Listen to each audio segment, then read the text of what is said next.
மக்களே, உங்கள் முஸ்தபா. இன்னைக்கு 1/2 கிலோ பீஃபை வச்சு மசாலா செய்ய போகிறோம். 1/2 கிலோ கறி வந்து அவிச்சு வச்சுருக்கோம், 5 விசில் வச்சு. அதை வச்சு தான் நம்ம செய்ய போகிறோம். வாங்க செய்யலாம். 1/2 கிலோ பீஃபு அவிச்சு வச்சுருக்கோம் பாருங்க. இந்தமாரி ஒரு 5 விசில் நல்ல இளங்கறி, அதெல்லாம் 5 விசில் கொடுத்தோம். மாட்டுக்கறியில் ரொம்ப முத்துனாடோ 10 விசிலுக்கு மேலே கொடுங்க. பிஸ்மில்லாஹ்.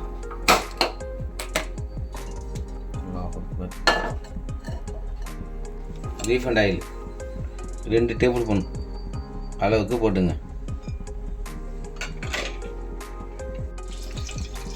ஏலக்காய் 2, கிராம்பு 2, விரிஞ்சி இலை சின்னது 1, பட்டை 2 பீஸு, சோம்பு 1/4 டேபிள் ஸ்பூன். இதெல்லாம் சேர்த்துக்கணும்.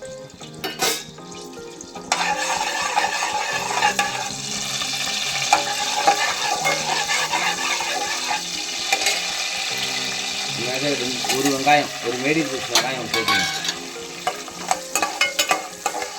இந்த வெங்காயம் பொரியக்கூடாது. ஒரு மாதிரி வெங்காயம் வெந்தவொடனே அந்த இஞ்சி பூண்டு தக்காளியில் சேர்த்துக்கணும். இஞ்சி பூண்டு 2 பச்சை மிளகா.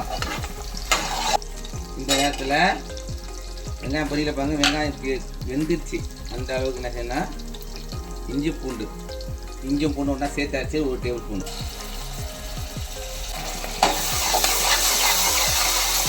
அடுப்பு சீராக வச்சிங்க. இஞ்சி பூண்டு வாடை போகணும் லேசாக. போன பிறகு தக்காளி சேர்த்துக்கணும். ஒரு தக்காளி அரைச்சி வச்சுருக்கோம், மீடியம் சைஸு. இஞ்சி பூண்டு வாடை போயிடுச்சு. ஒரு தக்காளி மீடியம் சைஸ் அரைச்சி வச்சுருக்கு, அதையும் சேர்த்துங்க. சேர்த்து ஏதோ பச்சை வாடை போகிற அளவுக்கு வதக்கிங்க. தக்காளி பச்சை வாடை போயிடுச்சு. மஞ்சத்தூள் 1/4 டீஸ்பூன் சேர்த்துங்க. மிளகாய்த்தூள் 1 டீஸ்பூன். மல்லித்தூள் 1 டீஸ்பூன். மட்டன் மசாலா பொடி 12 ரூபா பாக்கெட்டு ஆச்சியில் வாங்கியிருக்கோம். இதில் பாதி சேர்த்துங்க. சேர்த்து இதை வதக்கிங்க. தயிர் பாருங்கள், 25 கிராம் தயிர், 25 கிராம் சேர்த்துங்க.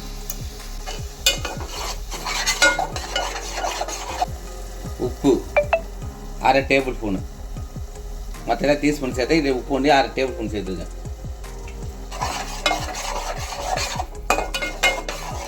லெமன் 1/4 டேபிள் ஸ்பூன் புளிப்பு டேபிளாக சேர்த்துக்கலாம். என் தக்காளிலாம் போட்டுருக்கோம், அதில் புளிப்பு இருக்கும், பார்த்து சேர்த்துக்கலாம். நல்லா பச்சை வாடை போடணும். மசாலா எண்ணெய் திரிஞ்சு வந்தோடனே நம்ம கறி அவிச்சு வச்சுருக்கோம். கறியை அப்படி சேர்த்துக்கணும். சிக்கனாக இருந்தால் கறி அவிக்க தேவையில்ல. இந்த கண்டிஷனுக்கு போய் சேர்த்துட வேண்டியதான். சிக்கனை செய்யலாம். இப்போ நீங்கள் மாட்டுக்கறி நாங்கள் செய்கிறோம், நீங்கள் மட்டன் வந்து சேர்த்துக்கலாம். மட்டன் அவிச்சிதோம் 1/2 கிலோவுக்குள்ள அளவு கொடுத்துருக்கோம், அதை எப்படி சேர்த்துங்க. இப்போ எண்ணெய் திரிஞ்சு வந்துப்பாங்க. எண்ணெய் திரிஞ்சு வர நேரத்தில்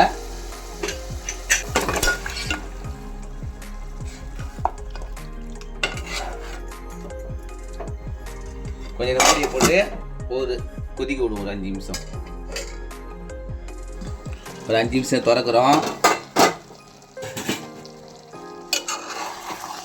தண்ணியாக சுண்டிச்சுவாங்க.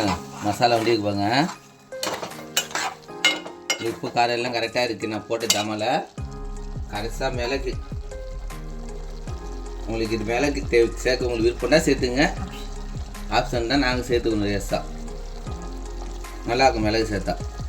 இந்த காரத்தோட மிளகு காரம் போட்டு கலக்கிங்க.